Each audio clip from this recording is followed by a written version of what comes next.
Science का series को आगे बढ़ाते हुए आज हम लोग देखेंगे जंतु जगत के बारे में, क्योंकि पिछला क्लास हम लोग पढ़ चुके हैं पादप जगत के बारे में। आज हम लोग पढ़ेंगे जंतु जगत के बारे में। देखिए, ये एनिमल किंगडम होता क्या है। हम लोग को सभी को पता है कि हमारे पृथ्वी में बहुतों या अनेकों प्रकार के जीव जंतु पाए जाते हैं। उनमें से कुछ पादप जगत के भी हैं और कुछ एनिमल जगत के भी हैं। तो पादप जगत के बारे में हम लोग स्पेशली क्लास में पढ़ चुके हैं। आज हम लोग जो चर्चा करेंगे वो करेंगे एनिमल जगत के बारे में, मीन्स जीव जंतु के बारे में बात करेंगे।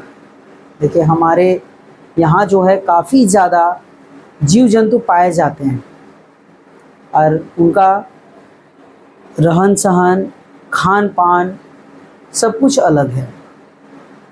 तो आज हम लोग देखेंगे कि सबसे पहले जो है वो जंतु जगत को किसने बांटा था, जंतुओं को किसने बांटा था, क्लासिफिकेशन किसने किया था।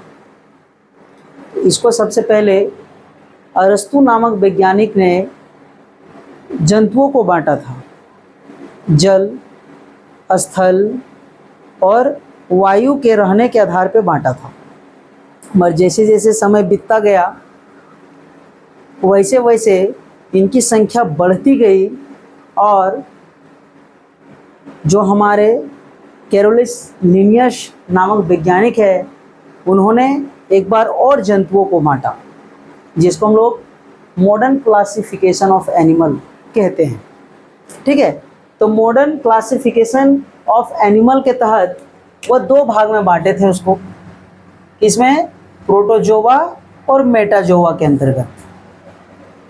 ठीक है ना। देखिए, अरस्तु को क्या कहा जाता है, क्लासिफिकेशन का पिता। ठीक है, मगर कैरोलिस लिनियस को क्या कहा जाता है, मॉडर्न क्लासिफिकेशन का पिता। ठीक है, यानी मॉडर्न क्लासिफिकेशन, क्लियर है ना। कैरोलिस लिनियस को कहा जाता है, याद रखिएगा। तो देखिए, जो भी कैरोलिस लिनियस के द्वारा जो बांटा गया है प्रोटोजोआ और मेटाजोआ के अंतर्गत इसको बांटा गया था। देखिए, ध्यान से देखिएगा, ये प्रोटोजोआ होता क्या है। इसमें एक कोशिकीय मीन्स क्या, वैसे जीव जो एक कोशिकाओं से बनी हो, ठीक है, और यूकैरियोटिक जीव पाए जाते हैं। यानी कैसा जीव के बारे में बात कर रहा है, प्रोटोजोआ कैसे जीव के बारे में बात कर रहा है, जो एक कोशिका यानी कि एक ही कोशिका से बना हुआ हो। ठीक है ना, एक ही कोशिकाओं से बना हुआ हो, उसको हम लोग क्या कहते हैं, ये प्रोटोजोआ के अंतर्गत उसको रखा जाता है। आगे देखिए, इस जगत के जीव परपोषी होते हैं।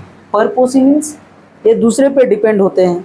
पेड़ पौधों जैसा अपना भोजन स्वयं सूर्य के प्रकाश लेकर के क्लोरोफिल, कार्बन डाइऑक्साइड, जल लेके नहीं बनाते हैं, ये बना बनाया खाना खाते हैं।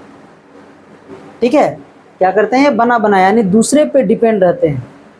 आगे देखिए, ये पुराने जीव हैं। पुराने जीव मीन्स क्या, ये धरती पे बहुत पहले आ चुके हैं, इसीलिए इसको पुराना जीव का दर्जा दिया गया है। तथा धरती की सतह पर पाए जाने वाले सरल जीव हैं। देखिए, ये कहाँ पाए जाते हैं, धरती के सतह पे पाए जाने वाले सरल जीव। देखिए, ध्यान दीजिएगा। अब क्या है, ये तो हम समझ गए, ये प्रोटोजोआ है क्या। प्रोटोजोआ एक कोशिकीय जीव है जो धरती पे बहुत पहले आ चुका था। ठीक है, और ये धरती पे ही पाया जाता है। इसके साथ में ये अपना भोजन स्वयं ना बना करके दूसरे पे डिपेंड रहते हैं। क्लियर है। एग्जाम्पल में क्या है, अमीबा। देखिए, अमीबा एक कोशिकीय जीव है। ई कोलाई ये भी एक कोशिकीय जीव है। लिस्मानिया ये भी एक कोशिकीय जीव है। प्लाज्मोडियम ये भी एक कोशिकीय जीव है। यूग्लिना ये भी एक कोशिकीय जीव है। ठीक है, देखिए ध्यान दीजिएगा, यहाँ पे कुछ और है। यूग्लिना क्या है, यूग्लिना एक ऐसा जीव है जिसमें पादप और जंतु दोनों के गुण पाए जाते हैं यूग्लिना में। क्लियर है। उसी प्रकार लाइकेन भी एक ऐसा क्या बोल सकते हैं कि एक सूचक का काम करता है लाइकेन। जो लाइकेन में किसका किसका गुण पाया जाता है, कवक और शैवाल का। अब किसका सूचक का काम करता है जी, ये वायु प्रदूषण।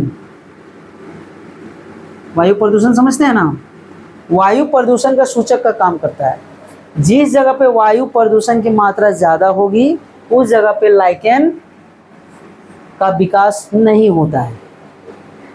ठीक है, ये लाइकेन में किसका किसका गुण पाया जाता है? कवक और शैवाल का।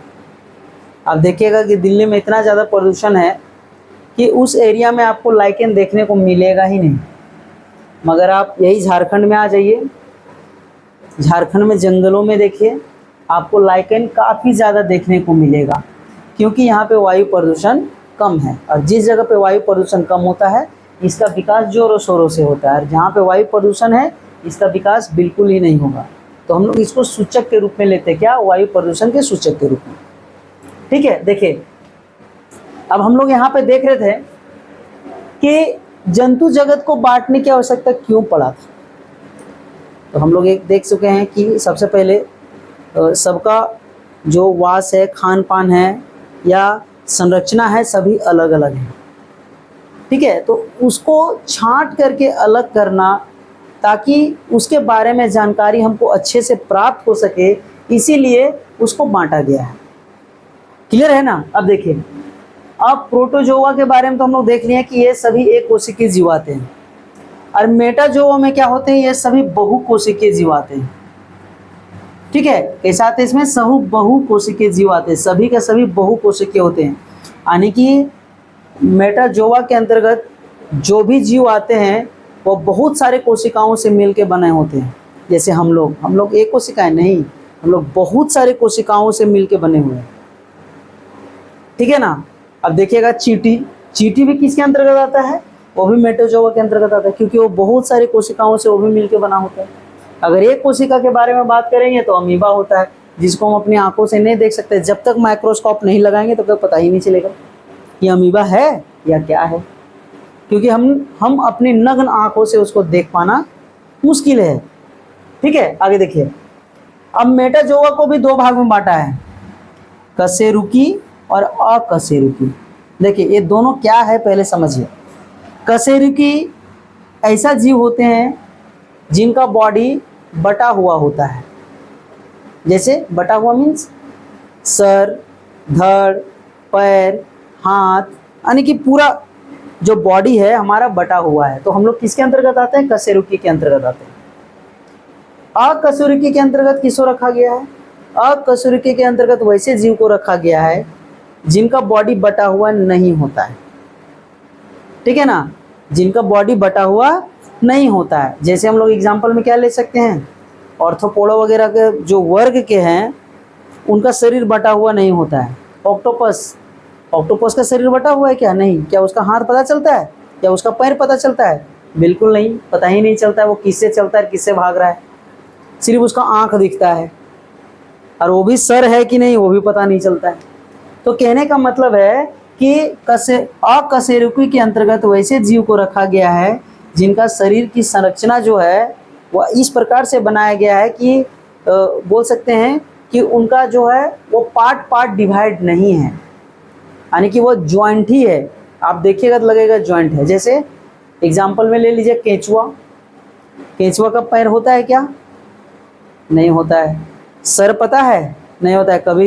कभी इधर से चलना स्टार्ट करता है, कभी इधर से चलना स्टार्ट करता है, तो पता ही नहीं चलता है कि वो किधर से चल रहा है। उसका सर धड़ क्या है, पूँछ है कि नहीं है, पैर है कि नहीं, ये भी पता नहीं चलता है। तो उसको रखा गया है अकशेरुकी के अंतर्गत। और कशेरुकी के अंतर्गत जैसे मनुष्य हो गया, बिल्ली हो गया, कुत्ता हो गया, ये सब सारे इसके अंतर्गत रखे गए हैं। ठीक है ना? आज हम लोग जो स्पेशली बात करेंगे कशेरुकी के बारे में बात करेंगे, और नेक्स्ट क्लास में जब हम लोग देखेंगे अकशेरुकी के बारे में बात करेंगे। तो अकशेरुकी जो है बहुत बड़ा चैप्टर है। ठीक है ना? इसको एनिमल का संघ में बांटा गया है, ऑर्थोपोडा, एनेलिना। ठीक है ना? यानी बहुत सारे 9 प्रकार से इसको बांटा गया है। इसको भी 2-3 क्लास में देख लेंगे, और ये एक क्लास में ही हो जाएगा हम लोग का। ठीक है ना? इसको भी बांटा गया है मत्स्य। ठीक है ना? उसके बाद उभयचर, पंछी, ये सब चीज़ों में इसको बांटा गया है। आज हम लोग इसी को देखेंगे, कशेरुकी के बारे में चर्चा करेंगे, जो एग्ज़ाम में काफ़ी ज़्यादा पूछा जाता है। तो यहाँ से देख लीजिए, इसको आप लोग देख लीजिएगा कि प्रोटोजोआ और मेटाजोआ में क्या अंतर है। ठीक है? क्लियर है ना। अब यूग्लिना वाला याद कर लीजिएगा, एग्जाम में बहुत ज़्यादा पूछा जाता है कि यूग्लिना किन किन दो जंतुओं का या जीव जंतुओं का मिश्रण है। किसका है? पादप और जंतु का। देखिए, और लाइकेन किसका है? कवक और शैवाल का। ठीक है, नेक्स्ट क्लास में देखते हैं कशेरुकी के बारे में हम लोग बात करेंगे।